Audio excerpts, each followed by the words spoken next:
முப்பரிமாண வண்ணத்து பூச்சி.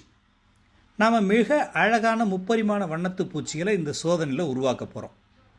இதுக்கு நமக்கு தேவையான பொருட்கள் 15 சென்டிமீட்டர் அளவு இருக்கிற சதுர வடிவ பேப்பர், ஒரு கத்திரிக்கோல், அவ்வளோதான்.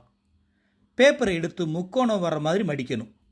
அதாவது எதிரெதிர் மூலை விட்டங்களை ஒன்றா சேர்த்து மடக்கணும். அப்புறம் மடக்கியதை எடுத்துட்டு பேப்பரை திருப்பி சதுரத்தை பாதியாக இருக்கிற மாதிரி மடக்கணும். திரும்ப அடுத்த பக்கத்தையும் அப்படியே மடக்கணும்.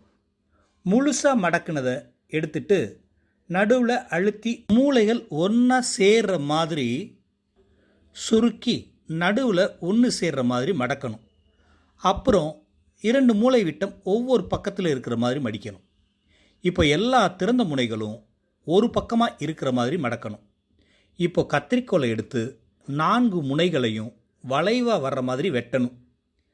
திரும்ப பழைய மாதிரி 2 மூளை விட்டம் ஒவ்வொரு பக்கத்தில் இருக்கிற மாதிரி மடக்கிட்டு இப்போ 2 மூளை விட்டத்தின் ஓரங்களை அதோட மேல் பகுதி சேர்ற மாதிரி மடக்கணும்.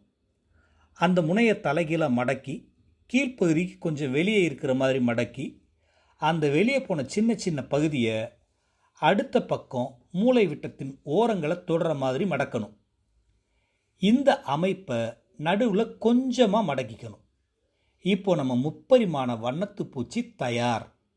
இதை பார்க்க நமக்கு நிஜத்தில் இருக்கிற வண்ணத்து பூச்சி மாதிரியே இருக்குது. வேறு வேறு வண்ண பேப்பர்களை செஞ்சு நம்ம வீட்டு சுவர்களை அலங்கரிக்கலாம்.